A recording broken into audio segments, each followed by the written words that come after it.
Hey everybody, I'm Jessie. This is Mies. And right here, I've got the K31, which it's Swiss, so that's a plus. Make sure you guys like, comment, subscribe, and all of that other intro stuff, but let's get started. If you're not familiar with the K31, I think it still is recognizable for one very distinct feature, the straight pull bolt. You don't see a lot of these, especially in the American market, and certainly not a lot of these that found their way as actual service rifles. But the K31 was officially on paper the rifle for the Swiss Army from 1933 to about 1958. But even after that, you still found some being used throughout the 70s. Ouch. I say service rifle loosely. We all know the Swiss never actually saw combat. They remained neutral. Not with their bank accounts, but neutral. I think the only thing the Swiss have ever put holes into is their cheese. We like cheese. That carbon adds so much good flavor. But even though this thing never actually saw combat, it's still very much regarded as one of the best straight pulls on the market. So the K31 here is actually loosely based off of the Schmidt-Rubin designs. We see this time and time again with militaries. Anytime something new and shiny comes out, of course, the next course of action is to make it smaller and smaller. So naturally, the K31 does have a smaller bolt and receiver. Of course, the straight pull, which I actually really love this little beer keg right here. It gives a solid area to grab onto. You can kind of just claw that. The safety for this gun is on this cool little ring back here, which is a nightmare. You have to yank this like all the way back and twist it. Pull-out game is weak. Makes it a little bit annoying. One major thing to notice between this and the Schmidt-Rubins is that the locking lugs are actually going to be right up behind the chamber. So if you notice here, when you go to pull back, you can find this kind of delay wall that makes it very difficult. Hard to do slow, doubly hard to do because I have to push that back down. But there's that wiggly spot that you have to fight through before you can actually engage anything. I mean, if you pull this with some conviction, it'll go past it, but it's just not as smooth as, I guess, a standard conventional bolt would be. Another thing that the K31s did different compared to the Schmidt-Rubins, and this was actually a very big one for designs moving forward, was that the gun is actually attached to the stock with only 2 screws, one on the tang and one on the recoil lug, which might not seem super major. It did allow for the gun to not have that aluminum mounting collar that the Schmidt-Rubins did have. In a true milsurp fashion, this gun is almost as big as me. Wouldn't be milsurp if it wasn't. It does come in about 43.5 inches, which realistically isn't that bad. The barrel on this is about 25, just shy of 26 of those inches. Aside from the bolt being unique, I think one interesting part about this gun here is actually its strippers. I'm not sure if that's what you want to call it, but you can see here that this little thing is their version of the exotic dancers. When we think of stripper clips, we normally think of that nice little metal end right there, but it is obvious that this is extremely different. You can see that the clip covers a good majority of the round, especially on the other end there, which I will say, if you've been to this channel before, you have more than likely seen me struggle with stripper clips. This does make for a very easy insertion. You can kind of just shove your thumb down and they all ride out, which I appreciate. In theory, can give you faster reloading. But a downside to this one is, at least this one here you can see is kind of loosey-goosey. If I'm holding these around, they're going in my pocket, these rounds are going to fall out super easily. Although I will comment that the clip in my hand right here is not actually reflective of what would have been originally issued with these rifles. Obviously, this is a polymer clip. The standard ones that came with the gun would have been used at the time were actually kind of a cardboard that was coated with a resin. And it looks like those ones might have had a little bit of like a metal lip in the back there, more akin to a traditional stripper that would have helped hold the rounds in better. Those are kind of hard to come by now. Obviously, the cardboard's a bit more disposable. Stripper clips in general are meant to be a one-time use, but they they used cardboard. Realistically, they weren't planning on having people like me who sit there and, you know, refine the clip after every time they shoot one out. Wasn't worth me getting, so if anyone does have experience with the proper ones, let me know. So all you have to do is take the clip and insert it right into that nice little slot there. It guides in pretty easily, although I will say at the end of the shooting part for this, occasionally I found that it became a little fickle. I don't know if maybe the bolt just wasn't back quite all the way, so it became a bit more snug. But realistically, super easy to load with these and safe for my nails. One interesting thing to note here is that the Swiss, for whatever reason, actually use a standard mag capacity of 6. So everything that they issued was going to be designed for a multiple of 6 in mind. The clips that came with this gun are intended for 6. You can commonly find 6, 24, and 30, which is a bit different than the base 5 that we're kind of used to. You and I probably more commonly see 5, 10, 20, whatever. But the Swiss weren't actually the only ones to do that. There are several other instances in history with countries having mag systems, gun systems that were designed with 6 in mind. It's something that was just very prolific and carried through a lot of the Swiss history for actually quite some time. Not quite sure what drove them to make that decision. I would imagine it was just a, hey, nice, we can get one extra round that's one leg up over the enemy that they never have. But it does give you potentially one more bullet that can make a difference without really disrupting kind of the silhouette of your magazine, your clips, whatever. So maybe not the worst idea. The worst idea is to use 7.5 by 55 because my God, did my wallet hurt after purchasing ammo for this video. It is a cool round. It was definitely a very punchy round. I would be so curious to do more research into the ballistic aspect of it and do some actual at-range shooting to really get an idea of the capabilities of it. But if you were looking to get something like this, just be aware that it was like $1 a round and I am very poor now.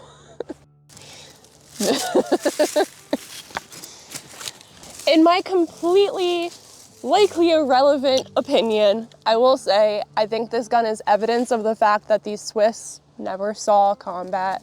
While this is a very cool design, there's a lot of good things that came out of it. I think actually using it, it became evident that there were some design choices. If you put this on the field and it got tested even for like a month, you might have fine-tuned a bit and could have made this actually something really cool. One of the more notable things that I will easily point out here is the sling. You can see it kind of has this side attach in the stock here, which gets in the way, to say the least. It doesn't really help when you consider that the irons on this thing are already very hard to look through. You can see that this rear notch here is kind of subtle, to say the least. It doesn't really stand out much, especially in certain lighting. It's very hard to find that little nook right there. When I was doing the shooting portions of this video, unfortunately, targets were looking directly at the sun. For a good majority of those shots, I honestly was pretty blind. The irons here were just a blur of an image, and it was very difficult for me to see through. Under different light conditions, it's not terrible, but that could have been a really easy fix if someone actually tried this in any real conditions here. I guess something you can compare it to, the sights here kind of remind me of the Lugers, where they're like very fine and tricky to use. And since it is so punchy, I at least was having a hard time keeping a solid shoulder on this. Every time I shot, the gun did slip, which meant after every round, I did have to re-find my target. Obviously, someone who can shoulder this better is gonna have less of an issue with that, but it's a problem that some people will have, a problem I had, and this did not help make that any easier. And probably the most annoying feature for me that I don't know who thought this was okay, was this safety here. It's big, it's easy to grab, I'll give you that, hard to use, but since it is a straight pullback bolt, that means if you wanna rack your bolt without having to unshoulder, I'm not doing this because I did it once, it's right by your face, especially if you're like in a prone position, leaning more forward. That's terrifying. And because the bolt is so stiff and you have to pull it back with a lot of conviction to get it to go, there's a clip there, it's gonna be thrown in. I smacked myself in the eye with it. It is super easy to do because that's in a terrible spot. Even if it was just shortened a little bit, it would have made a huge difference. So because of that feature, I find that when you use a rifle like this specific one, you kind of have to turn your head after each shot. So no matter which way you cut it, you're not going to be able to maintain your sight, which is a huge drawback. You want to make sure you can have quick follow-ups. You want to make sure you can stay as accurate, as on point as you can. So when you're in the field, you don't have to do this after every time. Conventional bolt is going to kind of get around that area. Obviously, this depends on the weapon you're using. Some bolts are stiffer than others. They all have their own flaws, but at least a major flaw in this one, I think. One thing that I will note though is, argument's sake, that this is faster, substantially, consistently, whatever. Because the pull is a little bit harder and it's difficult to get past that kind of first spot, I would be curious to kind of do like a pseudo study here on fatigue in the field. I would be interested to see on whether or not a soldier would fatigue faster with this because of the extra oomph that they have to put into pulling the bolt back as opposed to something that's conventional. Because even if it is quicker, if they're tiring out faster because of something like that, might not be the best. I think probably the biggest show that the Swiss have never seen combat, one of the original designs for this, they tried to use a laminated plywood stock. You could probably imagine that that didn't work too well. Good thing they chose not to go with that. You know, good for them, because the wood that they did wind up going with is actually really attractive in my opinion. I think this is beautiful. And like I said, I do think this does have some redeeming qualities. I'm not gonna say that this was a bad gun. It could have been tweaked just a little bit and make it that much better. There was a lot of really cool ideas that came out of it. The ability to have a straight bolt on paper can give you a faster follow-up shot. People will tell you that a conventional bolt is 4 movements.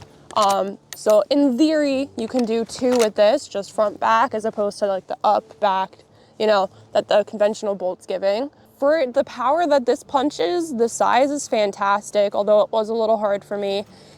But something else that this gun did great was these nice little kind of lightning cuts here, this little indentation that you see on either side to help both reduce weight. But on top of that, you can see that it gives a very, very beautiful hold for the gun. I was actually extremely surprised with how comfortable it was to hold this. Those are in a perfect spot, at least for my hand size, for me, to get a comfortable grip and actually secure that up front.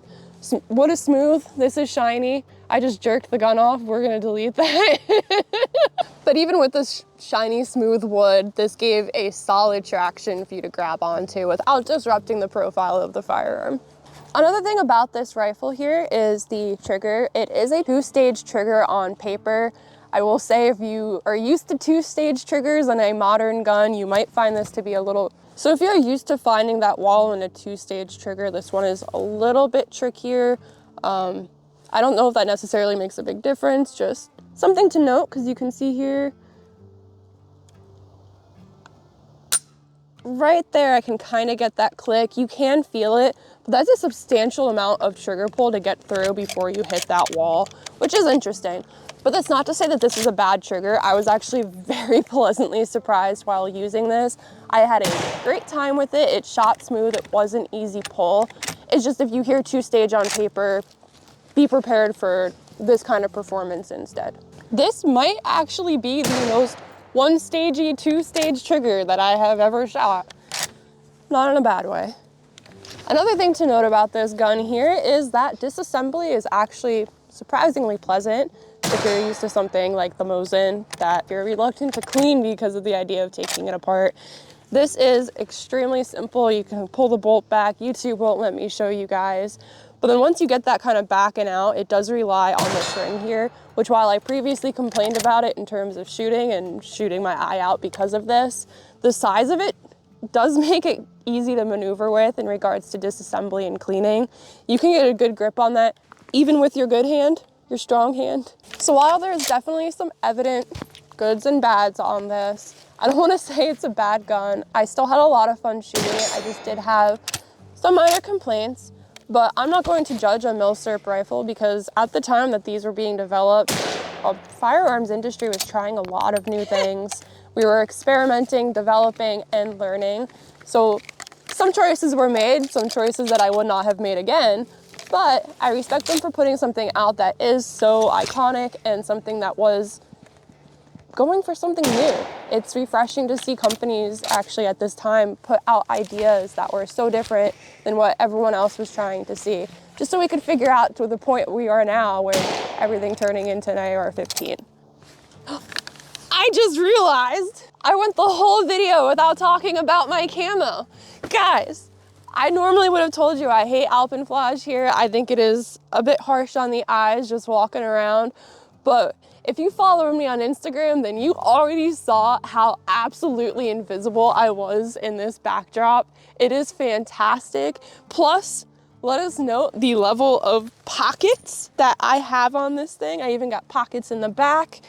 I got my side pants pockets. I'm used to having like a half pocket or stitched pockets. So, I mean, this is at the end here. I apologize. I should have started with this beauty. But look how cool this camo is. And on top of the fact, oh, my hair is stuck in it. The hood does have a nice little visor, so you can even hide your face. You're not gonna see me in the woods. And joke's on you if you're trying to see me with thermal, because I run cold as hell anyway. That's all I had for you guys on this one. I hope you enjoyed the video. Hope you learned something cool with that gun. Hope you liked seeing Maisie and hearing her chew on sticks and rustling leaves while we were filming. Thank you so much for watching, and I hope to see you guys again. You did good. You're a star.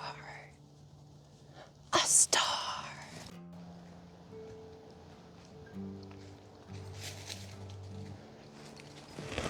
Maisie!